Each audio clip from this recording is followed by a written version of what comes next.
अस्सलाम वालेकुम नाजरीन, वालदेन के बाद एक अहम इकाई है जहां माशरे की इस अहम इकाई की अहमियत और फोकियत ये जानने की कोशिश करते हैं। जी नूरी सभा क्या कहते हैं? बिस्मिल्लाहिर्रहमानिर्रहीम, अस्सलामु अलैकुम। थोड़ी सी आपकी आवाज में कट आ गया था जिसकी वजह से मुझे सही समझ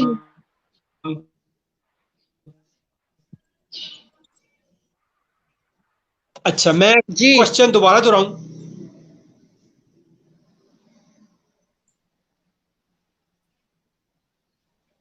नूरीन, बात करने का मकसद ये है कि वालिदैन के बाद उस्ताद माशरे की एक अहम इकाई है जहां हमारी नस्लें जी इल्म की दौलत से परवान चढ़ती हैं। माशरे की इस अहम इकाई की अहमियत और फोकियत एक क्या कहती हैं? बिस्मिल्लाहिर्रहमानिर्रहीम। वालिदैन अगर दुनिया में लाने का सबब है तो उस्ताद फिर उसकी रूह को निखार कर रूह आसमानों पे जाती है, जिस्म नहीं जाता। बात यह है कि बेशक मैं आज के माशरे को देखती हूँ तो आज जो उस्ताद की इज्जत है वो उस तरह नहीं है जैसे हमारे दिलों में थी, है और रहेगी। और वो उस्ताद भी उस्ताद थे। मेरे जो कुरान पाक की जो उस्तानी साहिबा हैं, मासी जी, जिनको हम मासी जी कहते थे, उनकी बात करूंगी सिर्फ। वैसे तो हमारी जिंदगी में कॉलेज लाइफ में, यूनिवर्सिटी, बहुत सारे उस्ताद आए, स्कूलिंग में, लेकिन मैं सिर्फ मासी जी की बयान करूंगी बात। तो उन्होंने अपनी गली मोहल्ला अमरपुरा, रावलपिंडी का एक मशहूर मारूफ मोहल्ला है मरी रोड के साथ, मोहल्ला अमरपुरा, वहां पे हमारी रिहाइश थी। और हमारे घर से तीसरा घर मासी जी का था और वो बच्चों को कुरान पाक पढ़ाती थी और गली के बच्चों को, और वो हमें मारती भी थी जब हम सबक नहीं याद करते थे। लेकिन उन्होंने कुरान पाक की मोहब्बत हमारे दिलों में डाल दी और उन्होंने माशाल्लाह। रसूल करीम की मोहब्बत हमारे दिलों में डाल दी और उन्होंने अपनी लाइफ में उनके अपने बयान के मुताबिक मोहल्ले उमरपुरे के 2500 बच्चों को 23 सालों के अंदर कुरान पाक पढ़ाया। तो मैं भी उनकी एक अदना सी शागिर्द हूँ। तो मैं उनकी लाइफ का एक छोटा सा वाकया भी बयान करती हूँ और फिर आगे अपनी बात को बढ़ाती हूँ। जब वो हमें छुट्टी देती जी थी जी 4 से 5 के दरमियान, उनके सेन में बेशुमार बच्चे बच्चियां, एक शोर होता था, दरिया जैसे बह रहा है, वो पढ़ रहे होते थे दबादब। तो वो एक सोटी उनके पास होती थी, एक डंडा दिखाने के लिए। कभी कभी हमें पढ़ भी जाता था, मुझे तो खैर डंडे पड़ते थे। तो बहरहाल जब छुट्टी होने का वक्त होता था तो वो कहती थी सब बच्चे मिल के दुआ करें कि मैं खाना आप लोगों के बाद अब मैं खाना काबा जाऊंगी ना तो मुझे वहां पे मैं मर जाऊं। तो मासूम से जहन होते थे। तो उस वक्त हम यही, मैं तो कम से कम दिल में ये कहती थी कि हाँ अल्लाह करे मासी जल्दी कब जाएगी खाना काबा मर जाए, कि मैं जाहिर है जरा जो शरारती बच्चे होते हैं तो सब बच्चों से वो हाथ उठवा के ये दुआ करवाती थी। तो ऐसा हुआ कि फिर जब तकरीबन 24-25 साल के बाद जब वो हज पे गई तो वो बे औलाद थी। तो वो मोहल्ले वाली खवातीन के साथ एक ग्रुप जो है वो गया मोहल्ले अमरपुरे का। तो वो सब बच्चों ने अपनी अपनी हस्बे इस्तात उनकी खुशी से, मेरी भी शादी को तकरीबन 10 साल हो चुके थे उस वक्त, तो खुशी से हम लोगों ने जाके गिफ्ट भी दिए, पैसे भी दिए। तो वो 22-23 दिन लंगर चलता रहा मोहल्ले अमरपुरे में। वो क्योंकि पैसे बहुत ज्यादा हो गए थे, सब बच्चों ने, जो 2500 बच्चा था अपनी अपनी लाइन में फिट हो गया था, तो उन्होंने जब मासी जी को पैसे दिए तो वो इतने ज्यादा पैसे हो गए कि वो लंगर चलता रहा, वो खाना पकता रहा, और उन्होंने कहा मैंने कौन सा वापस आना है। यकीन की परवाज देखें, उन्होंने कहा कि मैंने कौन सा वापस आना है, तो ये पैसे मैं यहीं पे खत्म करके जाऊंगी, मैं सिर्फ जरूरत के पैसे लेकर जाऊंगी।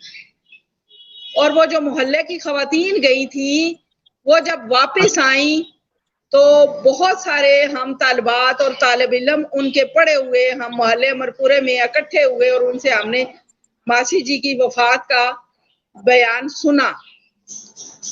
मेरी एक खाला अमानत, हो सकता है कि वो अभी कहीं जिंदा हो मोहल्ले अमरपुरे में और मेरी ये बात वो सुने, तो वो हमें सुनाती थी कि जब हज खत्म हो गया, हज के जब सारी रसूमात खत्म हो गई और जब आखिरी चक्कर थे, तो आखिरी चक्कर में मासी जी ने ये फरमाया कि भाई अमानत मेरा ख्याल रखना, अब मैंने मार जाना है, मुझे पकड़ लेना, मैं गिर ना जाऊं।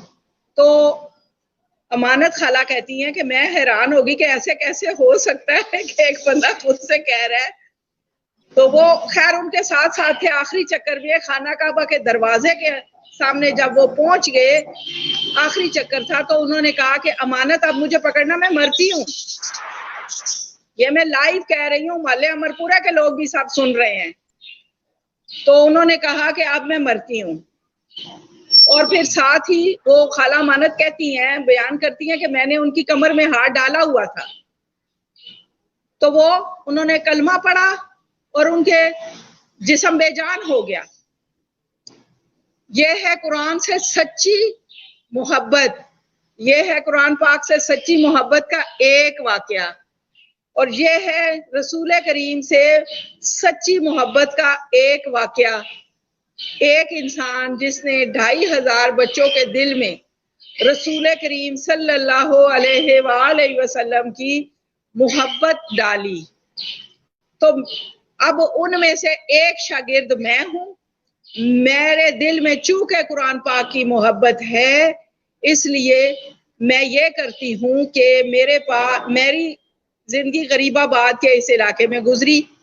मैं गरीबाबाद को इसलिए भी नहीं छोड़ती। जिंदगी में बहुत दफा मौका आया कि मैं यहाँ से कहीं बैरून मुल्क चली जाऊं, कहीं मेरे बच्चों ने कहा, जब बच्चे बड़े होने लगे, उन्होंने कहा कहीं इस्लामाबाद शिफ्ट होते हैं, सैटेलाइट टाउन शिफ्ट होते हैं। तो मैं इसलिए भी गरीबाबाद से शिफ्ट नहीं होती कि मैं यहाँ पे काम करती हूँ अपनी आखिरत के लिए।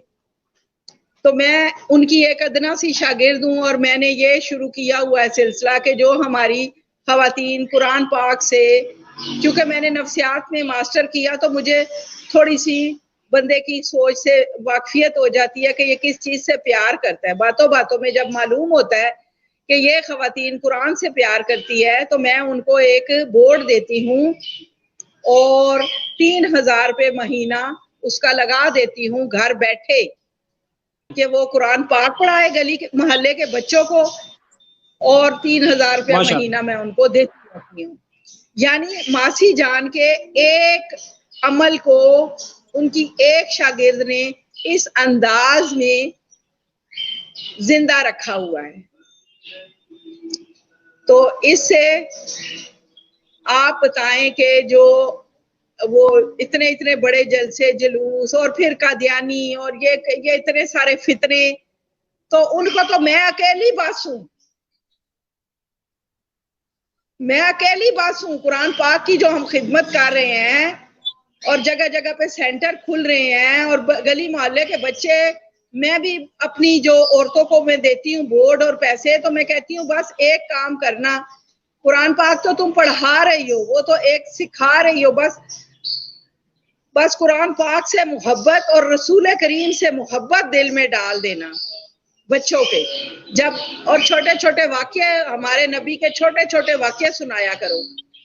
जब कुरान पाक की क्लास तुम लोगों की खत्म हो 5 से 6 के दरमियान, तो फिर छोटा सा एक वाक्या 2 मिनट लाजमी रोजाना इनके ज़हनों में डाल दिया करो कि रसूल करीम छोटे होते थे तो ऐसे करते थे, ऐसे करते थे। छोटे बच्चों के ही वाकयात سننا پسند کرتے ہیں. تو ان کی ایج کے مطابق ان کو یہ حضور پاک کی محبت کے لیے حضور پاک کے واقعات ضرور سنایا کرو.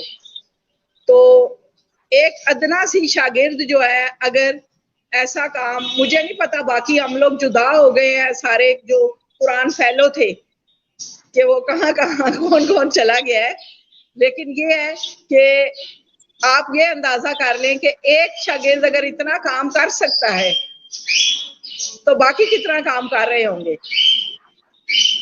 اپنی اپنی حیثیت, اپنی اپنی نیت کے مطابق. تو بابر بھائی بھی اپنی ایک زمانے میں, ہاں میں ان کی تھوڑی سی اس پروگرام کے توسط سے ان کو اچھا تو نہیں لگتا لیکن میں تعریف کرنا چاہوں گی, اچھی چیز کی تعریف کرنی چاہیے.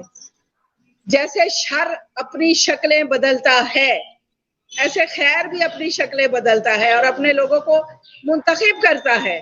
تو بابر بھائی نے بھی میڈیا کے ذریعے جو چناؤ کیا اپنی خیر کی بات آگے پہنچانے کا,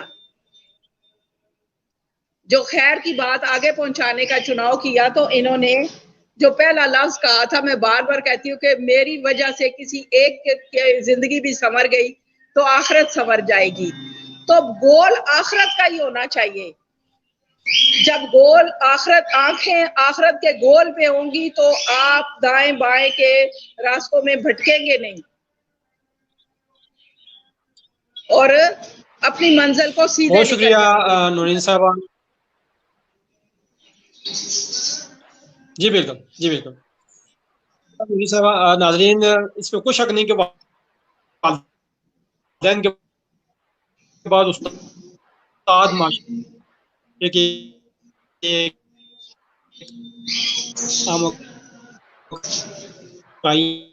جسے مائنڈ کا احترام دنیاوی دنیا سے. تو صاحب آپ کا بہت شکریہ.